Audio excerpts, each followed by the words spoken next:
So money's tight. There's an election coming up in the UK and indeed in the US. The scrutiny from the general public on what we spend on everything is going to be pretty fierce.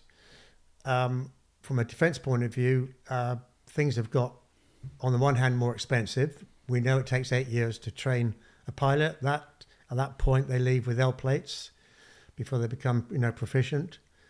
Artificial intelligence is all around us. Every company has to consider it, including defence.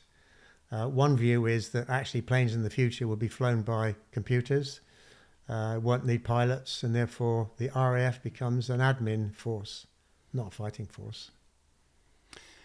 Yeah, there's no doubt that the whole advent of AI and particularly just technology basically is changing the nature of warfare. I mean, warfare is inherently a human condition.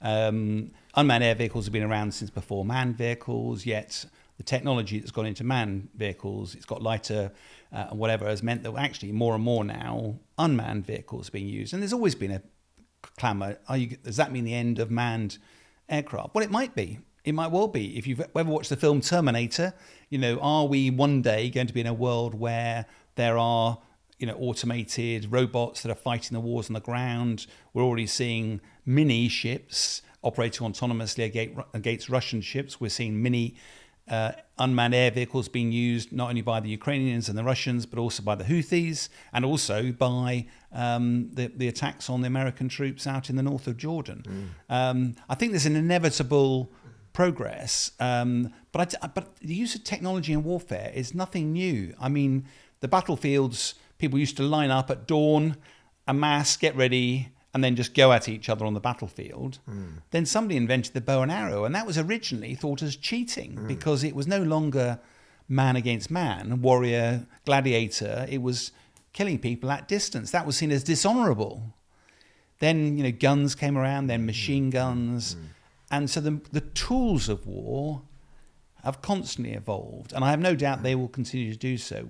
But ultimately, unless AI and machines are running the world, it will still be a human condition to decide whether to use military means to achieve political ends. And therefore, it will still ultimately be a human condition. But we've all seen the films with a 20-year-old technician sitting in a well-equipped digital office somewhere in the Californian desert, guiding a drone that's about to drop a bomb.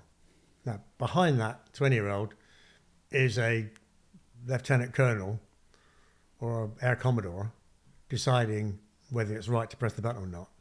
But that's a very different war from the wars we used to fight.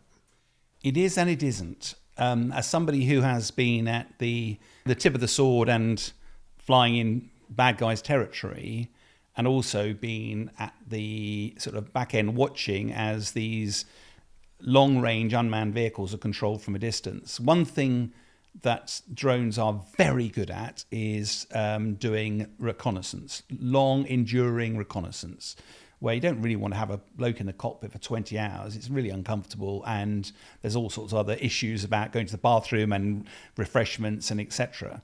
So those sorts of operations, long-range surveillance, are really suited. As soon as you get into delivering bombs, so far, the Brits have been known as what's called courageous restraint, which sometimes somebody's asking for a bomb to be delivered, but you don't deliver it because it just doesn't feel right. You're not quite sure. You know where your friendlies are. You can see where the enemy are. But are you sure that your bombs are not going to cause damage to your friendly forces? And sometimes the sense you're hearing the voice, that note of tension in the voice of the guy who's asking for help.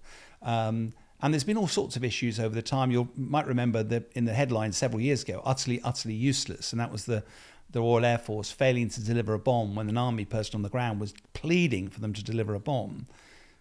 But it subsequently came out that actually it was not clear from the Air Force person involved moving around at 600 miles an hour exactly where the friendlies and the enemies were. And the risk was, if a bomb had been delivered, it might have killed some of our own people on the ground. As it was, none of our friendlies were killed. It didn't half stir emotions, but when you are dealing with human life, I got very close aboard to an unmanned air vehicle that wasn't in the right height block that it was meant to be when it was being flown out of America. I mean, I think the reality, I could be wrong, is that the technology just accelerates at such a pace. There isn't an issue. When I say this, theoretically, slightly tongue-in-cheek, but as a technologist, we will say there's not an issue that we can't solve. So all the practical things you've just described that are risks, we can overcome. And I can almost guarantee you that Mark Zuckerberg is sitting in his office right now with somebody saying, I can design a system that is totally foolproof. You won't need people. There won't be any blood. We'll still win the battle. Yeah, and I'm confident you're right in a way, but how many times with high-tech technology do you have a problem with your computer, or you have to reboot it to get it going again, or a bit of tech that suddenly doesn't respond well because the internet's dropped out or a satellite's dropped out or something like that?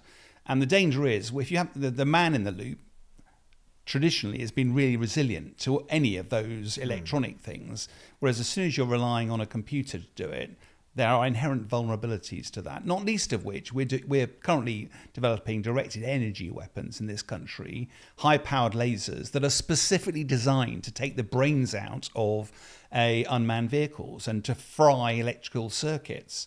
So actually, and a laser cost about 10p a shot to fire. So do we really want to put all our eggs in that basket to then suddenly find that we're vulnerable? I'm not sure. And the danger is I'll always sound protective because I'm like a Luddite because I used to fly jets. I'm absolutely not. I'm confident that those in the MOD are looking at this through a really harsh objective lens. But you've got to be really careful here that we don't end up making a decision that is, we understand that the cost but not the value. So let's quickly do the sums then. Let's say it takes a fighter pilot 10 years to become proficient. That's a lot of money. A Typhoon, how much? Depends what the maths is. Call it 100 million for cash. Okay, let's call it 110 million for the whole thing. Put one of these things in there. That's 110 million. How much is the drone?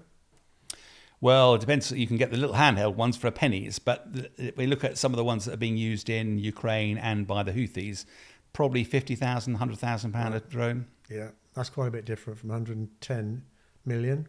And a laser shot is 10p. I mean, it's pretty obvious which way it's going. No, it is. And again, but do you have a military for show, as what's happening with the Houthis at the moment?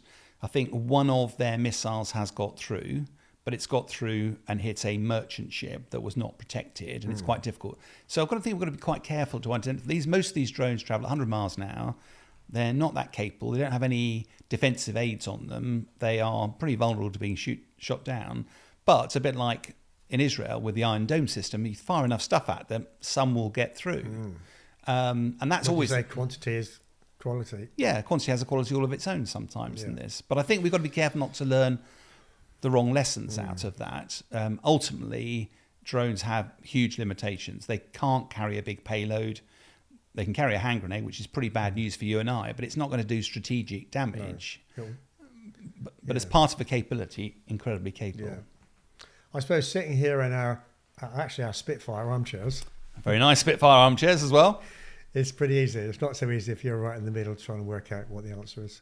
Yeah, and also it's making sure we're not vulnerable. It's not putting all your eggs in one basket. And I think the military, particularly around dual use, and we're hoping to do a bit more work with some of the industries around this space to look at how advances in technology around space travel and just the reducing weight, higher performance of a lot of this capability, how that's being used. And often we're not hearing about it from the military perspective because it's secret or well above that level. Yeah. But I'm confident by my time in MOD, there's some very clever people putting this stuff to use. And a lot of it is specifically looking to counter other people doing exactly what you're suggesting. So whilst those technologies and the counter technologies are out there, I think there's an enduring theme here that ultimately the manned option, whether it's on the battlefield, in a ship or in an aircraft, has a lot more resilience at the moment than a artificial intelligence and technology.